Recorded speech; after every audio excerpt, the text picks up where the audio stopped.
नमस्कार, SPD news में आपका स्वागत है। पेश है 26 मार्च बुधवार दोपहर 3:15 राजस्थान की 15 बड़ी खबरें। सबसे पहले एक नजर डालते हैं आज की हेडलाइंस पर। आरबीआई लाया नया सिस्टम, अब मिलेगा आपका फंसा हुआ पैसा। जून से एटीएम यूपीआई से निकाल सकेंगे पीएफ का पैसा। 1 लाख रुपए तक का विड्रॉल होगा, इमरजेंसी के समय तुरंत पैसा मिलेगा। पश्चिमी राजस्थान में अगले 60 दिन रहेगी नहरबंदी। बीच सड़क पर दिया कुमारी ने लगा दी अधिकारियों की क्लास।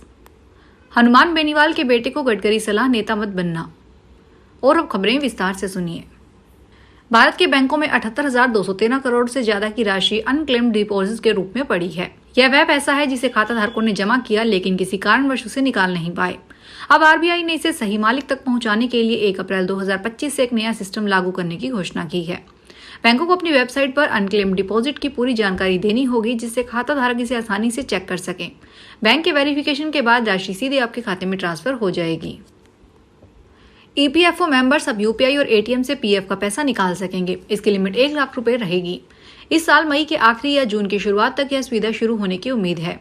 श्रम एवं रोजगार मंत्रालय की सचिव सुमिता डावरा ने बुधवार को यह जानकारी दी। उन्होंने बताया कि इसके लिए कर्मचारियों को डेबिट कार्ड की तरह ईपीएफओ विड्रॉल कार्ड दिया जाएगा। इससे वे एटीएम से तुरंत पैसा निकाल सकेंगे या अपने पीआई अकाउंट पे पैसे ट्रांसफर कर सकेंगे। इससे वे अपना पीएफ बैलेंस भी चेक कर पाएंगे। अभी ईपीएफओ मेंबर्स को ऑनलाइन क्लेम देने के बाद मंजूरी 2 हफ्ते का समय लग जाता है। सुमिता डावरा के अनुसार इस विस्तार का मकसद देश के वर्कफोर्स को ज्यादा से ज्यादा फाइनेंशियल फ्लेक्सिबिलिटी देना है। पश्चिमी राजस्थान के लिए जीवनदायिनी कहे जाने वाली इंदिरा गांधी नहर परियोजना की आज से 60 दिन की नहरबंदी हो गई है। यह नहरबंदी 27 मई तक जारी रहेगी। यह नहरबंदी 2 फेज में होनी है। पहले फेज में 30 दिन तक पेयजल का पानी मिलेगा, वहीं दूसरे फेज में पूर्ण नहरबंदी होगी। पहले फेज के लिए 2000 क्यूसेक पानी छोड़ा जाएगा, जबकि 27 अप्रैल से 27 मई तक नहर में पूरी तरह से पानी की आपूर्ति बंद कर दी जाएगी। इंदिरा गांधी नहर परियोजना से जैसलमेर, बाड़मेर, जोधपुर, बीकानेर, हनुमानगढ़ और श्रीगंगानगर जिलों में पेयजल और सिंचाई की आपूर्ति होती है। राजस्थान के डिप्टी सीएम दिया कुमारी अब अधिकारियों पर गुस्से से बिफर पड़ी जब उन्होंने हाईवे के काम में लापरवाही देखी। हाल ही में वह हाईवे पर निरीक्षण करने पहुंची थी। डिप्टी सीएम दिया कुमारी जोधपुर से बाड़मेर रवाना हुई थी। इस दौरान उन्होंने बांगुड़ी पचपदरा हाईवे का निरीक्षण किया। निरीक्षण के बाद उन्होंने वहां मौजूद अधिकारियों को खूब फटकारा और नोटिस भी दिया। नागौर सांसद हनुमान बेनीवाल ने दिल्ली के एक होटल में 25 मार्च को बेटे आशुतोष का जन्मदिन मनाया, जिससे परिवहन मंत्री नितिन गडकरी, समाजवादी पार्टी के राष्ट्रीय अध्यक्ष अखिलेश यादव, खाद्य प्रसंस्करण उद्योग मंत्री चिराग पासवान, शिक्षा राज्य मंत्री जयंत चौधरी और केंद्रीय कपड़ा मंत्री गिरिराज सिंह जैसे दिग्गज नेता पहुंचे। कार्यक्रम में सभी नेताओं ने बेनीवाल के आशुतोष को आशीर्वाद दिया। इस बीच गडकरी ने आशुतोष से कहा कि बेटा कुछ भी बनना मगर लीडर नहीं बनना। इस पर बेनीवाल सहित सभी लोग हंसने लगे।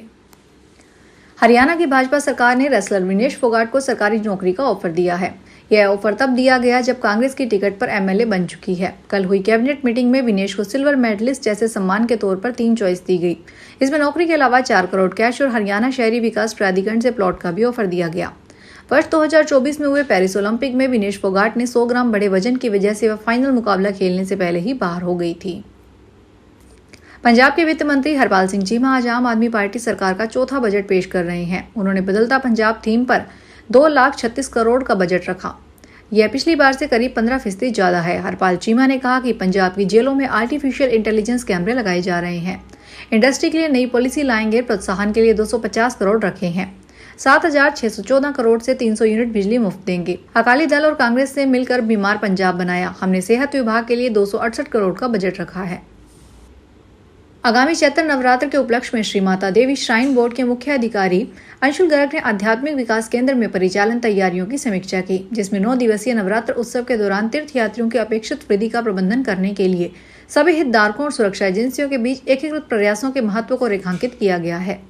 इस बैठक में अतिरिक्त मुख्य कार्यकारी अधिकारी shrine board Alok Maurya, SSP सुरक्षा SSP Reasi Paramvir Singh, commandant CRPF, संयुक्त मुख्य कार्यकारी अधिकारी सतीश शर्मा सहित विभिन्न एजेंसियों के अधिकारी शामिल हुए।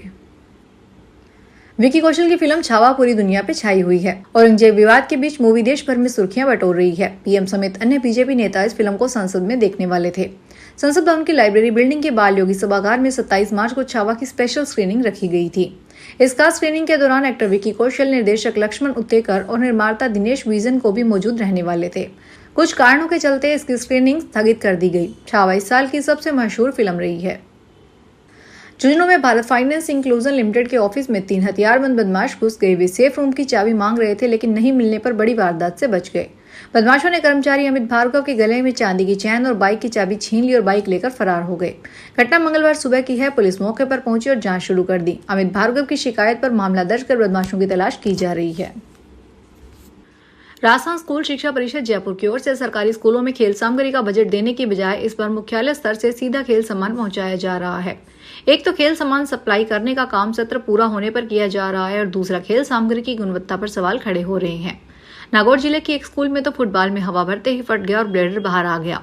शारीरिक शिक्षकों का कहना है कि मुख्यालय स्तर पर अपनाई गई टेंडर प्रक्रिया में बड़े स्तर पर धांधली हुई है, जिसकी जांच की जानी चाहिए। झालावाड़ जिले के भवानी मंडी पंचायत समिति के ग्राम पंचायत मोग्राम में फर्जी दस्तावेजों और सरपंच वीडियो की नकली मुहर साइन से लगभग 3 दर्जन से अधिक फर्जी पट्टे बनवा लिए गए। इन पट्टों से बैंकों से लोन भी लिया गया और मकान तक बनवा लिए गए। करीब 5 माह पहले इसको लेकर मामला दर्ज हुआ। जांच में अब तक 32 पट्टे फर्जी पाए गए, लेकिन दोषियों के विरुद्ध कोई कार्रवाई नहीं हुई है। ग्राम पंचायत मोगरा गांव में अज्ञात लोगों ने सरकारी चारागाह और आबादी भूमि पर ये फर्जी पट्टे जारी कर लोगों से अवैध वसूल की है। राजस्थान में राशन कार्ड धारकों को मुफ्त गेहूं वितरण को लेकर एक बड़ा संकट खड़ा हो गया है। अधिकारियों की लापरवाही और घोटालों के कारण यह योजना अब सवालों के घेरे में है। कई इलाकों में लाखों रुपए की कीमत का गेहूं वितरण पहले से ही गायब हो गया। खासकर फागी, माधोराजपुरा और आसपास के ग्रामीण इलाकों में गेहूं के 4000 क्विंटल से ज्यादा की खुर्द-बुर्द हो जाने की खबरें आई है।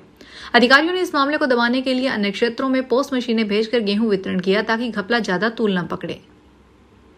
राजस्थान के वन राज्य मंत्री संजय शर्मा ने अलवर में करणी माता मेले की तैयारियों का जायजा लिया और अधिकारियों को सुरक्षा व्यवस्था दुरुस्त करने के निर्देश दिए।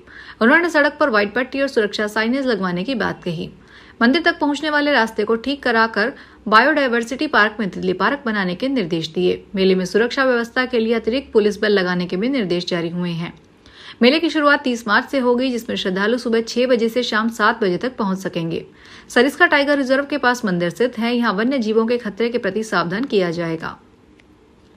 पाली जिले के रोहट क्षेत्र के चोटीला गांव के पास स्थित माताजी के मंदिर में दर्शन कर पहुंचने पर लोगों ने मधुमक्खियों ने हमला कर दिया। इस हमले में बच्चों समेत 10 लोग घायल हो गए। स्थानीय ग्रामीणों ने घायलों को कंधे पर उठाकर नीचे लाया और पाली के बांगड़ हॉस्पिटल के ट्रॉमा वार्ड में भर्ती कराया, जहां उनका इलाज जारी है। अधिकतर घायलों के चेहरे और माथों पर मधुमक्खियों ने काटा। फिलहाल इस बुलेटिन में इतना ही। फिर हाजिर होंगे बड़ी खबरों के साथ। अगर आप भी अपने आसपास की छोटी बड़ी और महत्वपूर्ण खबरों से अपडेट रहना चाहते हैं तो सब्सक्राइब कीजिए हमारे चैनल एसपीटी न्यूज को और प्रेस कीजिए बेल आइकन पर।